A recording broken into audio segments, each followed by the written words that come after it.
আসসালামু আলাইকুম প্রিয় দর্শক, সবাই কেমন আছেন? আশা করছি যে যেখান থেকে আমার ভিডিওটি দেখছেন আল্লাহর অশেষ রহমতে ভালো আছেন। আমিও ভালো আছি আলহামদুলিল্লাহ। আমি জেসমিন বলছি, জেসমিন ক্যাফ অ্যান্ড ব্লগস থেকে আপনাদেরকে নতুন রেসিপি দেখার আমন্ত্রণ জানিয়ে আজকের ভিডিও শুরু করলাম। আজকে করে দেখাবো আমি উচ্ছে দিয়ে পাঙাশ মাছ বা মজাদার একটি রেসিপি। তো রেসিপিটি ভালো লাগলে একটা লাইক কমেন্ট শেয়ার করবেন, আমার পাশে থাকবেন। আমরা তো পাঙাশ মাছ নানান রকম করে রান্না করে খেয়ে থাকি, বেশিরভাগ ভুনা করে খাই। তো আমার যেহেতু পাঙাশ মাছ খুব একটা ভালো লাগে না, আমি নদীর পাঙাশ মাছটা খাই। তো এখন নদীর পাঙাশ কিন্তু পাওয়া যায় না। তো আমার অনেক ভাগ্য যে আমার ছেলে নদীর পাঙাশ মাছটা পেয়েছে এবং নিয়ে এসেছে। তো আমি চিন্তা করলাম যে একটু উচ্ছে আলু দিয়ে রান্না করি, প্রচুর গরম। তো সেই গরমের জন্য আমি উচ্ছে আলু দিয়ে রান্না করছি। প্রথমে আমি পাঙাশ মাছগুলোকে একদম ডুবো তেলে ভেজে নিচ্ছি। এখন আমি ওই ভাজার তেলে আরও কিছুটা তেল দিয়ে রান্না করব। থাকেন আমার সাথে, আশা করব ভালো লাগবে। ভালো লাগলে আপনি যদি আমার চ্যানেলে নতুন হয়ে থাকেন, আমার চ্যানেলটি সাবস্ক্রাইব করার অনুরোধ রইল। পাশে থাকা বেল আইকনটি ক্লিক করে দিবেন, তাতে করে আমি যখনই নতুন কোনো ব্লগ ভিডিও দিব আপনি সবার আগে নোটিফিকেশানে পেয়ে যাবেন। আপনি যদি পেজ থেকে আমার ভিডিওটি দেখেন তাহলে আমার পেজটি ফলো করে দেওয়ার অনুরোধ রইল। তেল গরম হয়ে গেলে এখানে হাফ টিস্পুন আস্ত জিরা দিয়েছি বড় সাইজের 2টা পেঁয়াজ কুচি আর 2-3টা কাঁচা মরিচ ফালি। আমি এই উচ্ছের তরকারিতে কিন্তু ঝাল খুব কম দিয়ে থাকি, আর উচ্ছে ভাজিতে তো মোটেই ঝাল দেই না, কিন্তু তরকারিতে যেহেতু মাছ থাকে এই জন্য সামান্য একটু ঝাল দিয়ে থাকি। তো আমি পেঁয়াজ আর ঝালটাকে ভালো করে তেলে ভেজে আগে কাঁচা গন্ধটা দূর করে নিচ্ছি।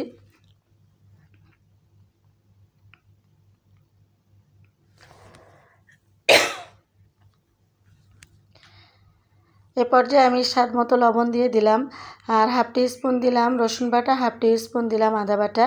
মশলা কিন্তু খুব অল্প অল্প দিতে হবে, যেহেতু উচ্ছের তরকারি আর পাঙাশ মাছের তরকারি মশলা না দিলে ভালো লাগবে না, সেই জন্য বুঝে খুব অল্প করে মশলা দিতে হবে। তো আমি পেঁয়াজ রসুন বাটাটা দিয়েও কিন্তু আবারও ভালো করে নেড়েচেড়ে গন্ধটা একটু দূর করে নিচ্ছি।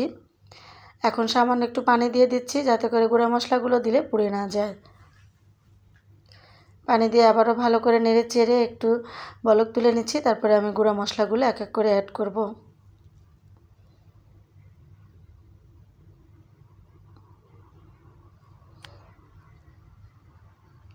আমি হাফ টিস্পুন দিয়ে দিলাম হলুদ গুঁড়ো, আর হাফ টিস্পুন দিয়ে দিলাম জিরার গুঁড়া, আর একদম 1 চিমটি মতো দিয়ে দিলাম লাল ঝালের গুঁড়া। আমি প্রথমেই বলেছি আমি উচ্ছের তরকারিতে কখনোই ঝাল দিই না, তো আমি লাল ঝালের গুঁড়াটা এই জন্যই দিলাম যাতে তরকারিটা দেখতে সুন্দর হয়। সেই জন্য আপনারা চাইলে লাল ঝালের গুঁড়াটা না দিলেও চলবে।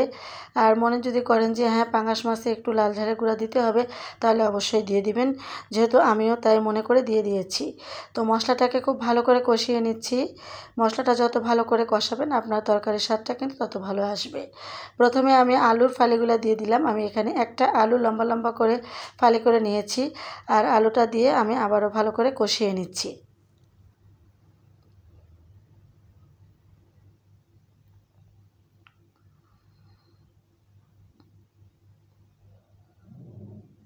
আলুটা কষানো হয়ে গেলে এখানে আমি ঝোলের পানি দিয়ে দিব। খুব বেশি কিন্তু ঝোল রাখা যাবে না, তাহলে আবার তেতো লাগবে, ভালো লাগবে না। তো আমি পরিমাপ মতো ঝোলের পানি দিলাম, দিয়ে এখন একটু ঢেকে বলক তুলে নিব। থাকেন আমার সাথে। আমি আশা করব পুরো ভিডিওটি দেখবেন, কোনো প্রকার স্কিপ করবেন না। তো আমি ঢাকনাটা তুলে নিলাম, 5 মিনিট পরে আসছি। এভাবে বলকটা উঠে আসছে। এখন আমি উচ্ছেগুলা দিয়ে দিব। আমি উচ্ছেগুলা কিন্তু এরকম লম্বা লম্বা করে কেটে নিয়েছি, আর ভিতরে দানাগুলা ফেলে দিয়েছি। আপনারা যে কোনো সাইজের কেটে নিতে পারেন।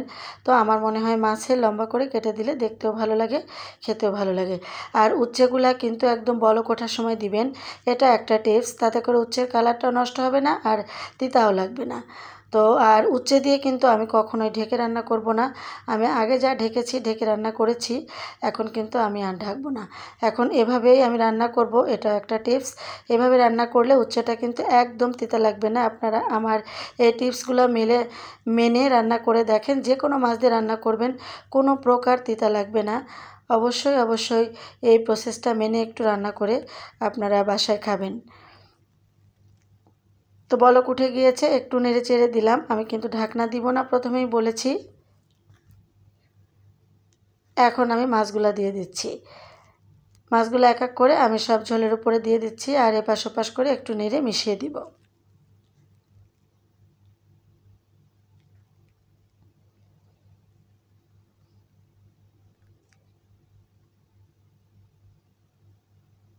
তো আমি কিন্তু নেড়ে মাছগুলোকে ঝোলের সাথে মিশিয়ে দিচ্ছি, যার কারণে আমি কখনোই ঢাকি নাই, এই জন্য আমি এই মাছগুলোকে এভাবে মিশিয়ে দিচ্ছি। আর উচ্ছের তরকারি খুব বেশি নাড়া যাবে না, বেশি নাড়লে আর ঢাকনা দিলে কিন্তু তিতা হয়ে যাবে।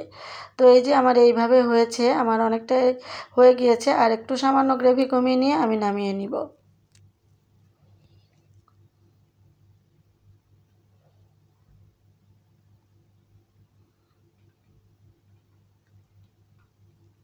তো মাশাআল্লাহ আমার রান্নাটা কিন্তু হয়ে গিয়েছে। এই যে মজাদার উচ্ছে আলু দিয়ে পাঙাশ মাছের ঝোল। তো আপনারা রান্নাটা করে দেখবেন, আমার কথা বিশ্বাস করে একটুও তিতা লাগবে না। আমি আশা করব আমার ভিডিওটি ভালো লেগেছে। আবারও দেখা হবে। আজ বিদায় নিচ্ছি। সবাই ভালো থাকবেন, আমার জন্য দোয়া করবেন। আল্লাহ হাফেজ।